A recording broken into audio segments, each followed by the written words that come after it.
somewhat open mind, yet in the back of our minds there is a tremendous resistance against it.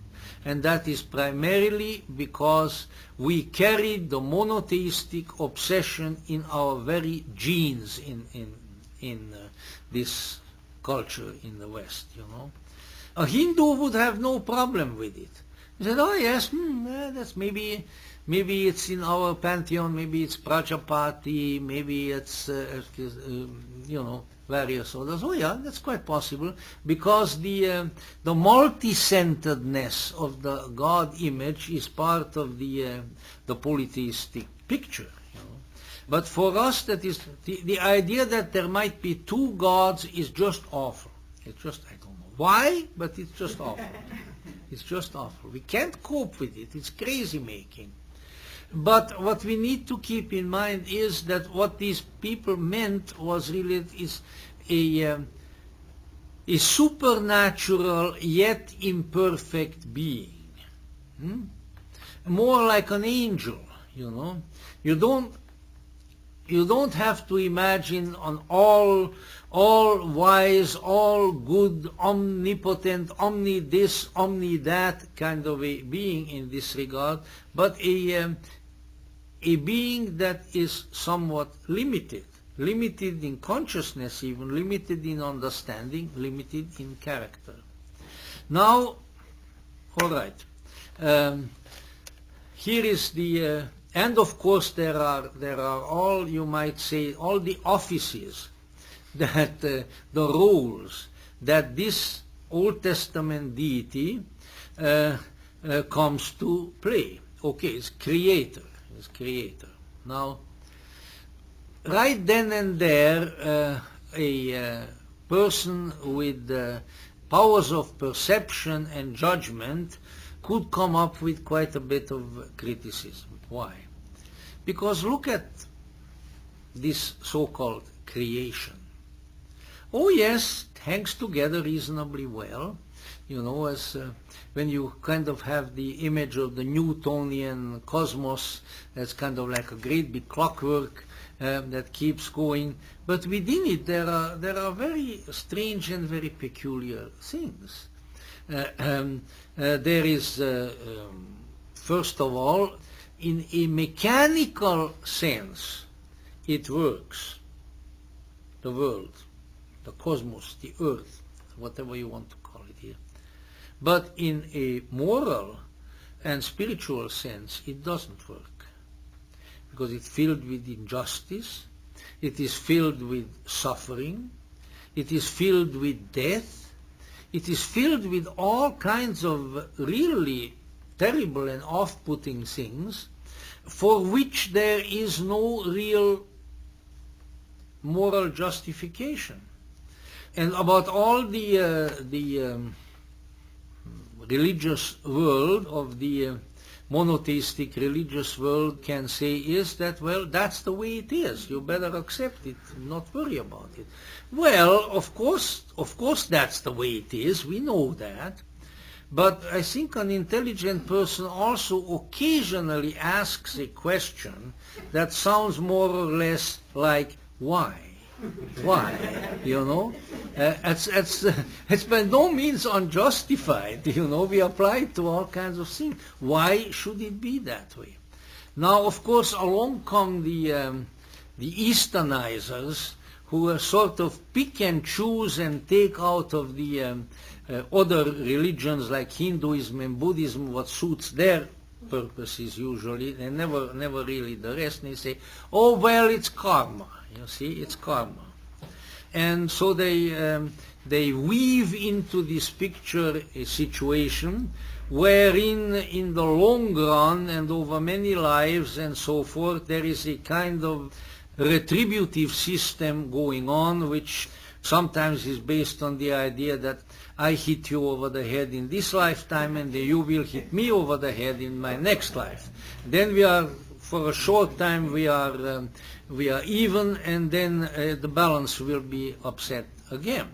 Now, of course, I'm jesting a bit, but that's par for the course, at least so I think.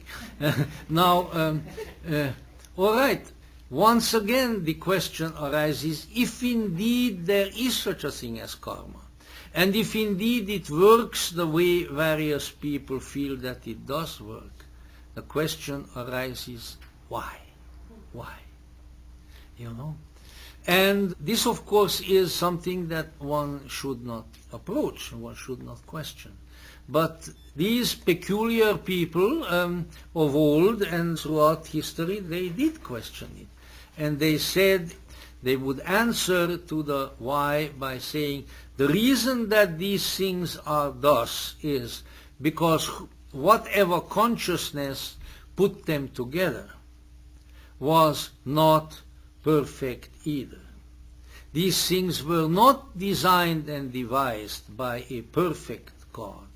They were designed by some kind of imperfect consciousness that moreover on top of it was not at all concerned with justice and not concerned with whether its creatures are suffering or not. Now, I don't want to start out on my old route here, which is very enjoyable to me but not so much to everybody else, as to what kind of, I don't mean just strange, I don't mean just unusual, but unbelievably and horribly bizarre things exist in this creation. And, the imagination of an H.P. Lovecraft or a Stephen King is nothing compared to what goes on in this world. It goes on everywhere. It goes on the human level, goes on elsewhere. And if you look at where you would really not expect maybe something so horrible, look into the insect world, which has a greater variety of species and subspecies than any other kingdom of nature.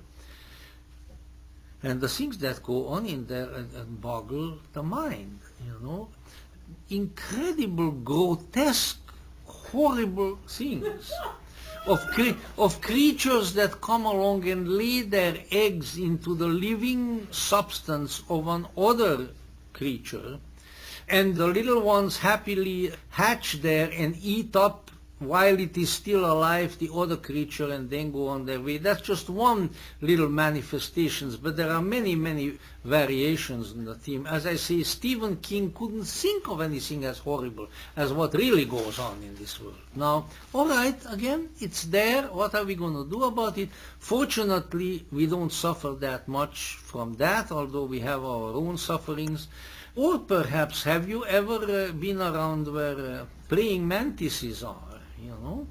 Well, a couple of years ago there was quite a proliferation of them in northern Arizona, where I went to visit for a little while there, and the mantises were all over the place.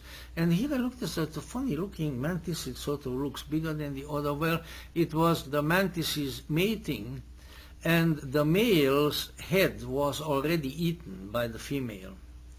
He didn't quite know it yet, and he still went on with his copulatory activities, but his head was not there. Now, I, of course, with my Hungarian sense of humor or whatever, I said, oh, well, this is not the first or the last time that a man lost his head over a woman.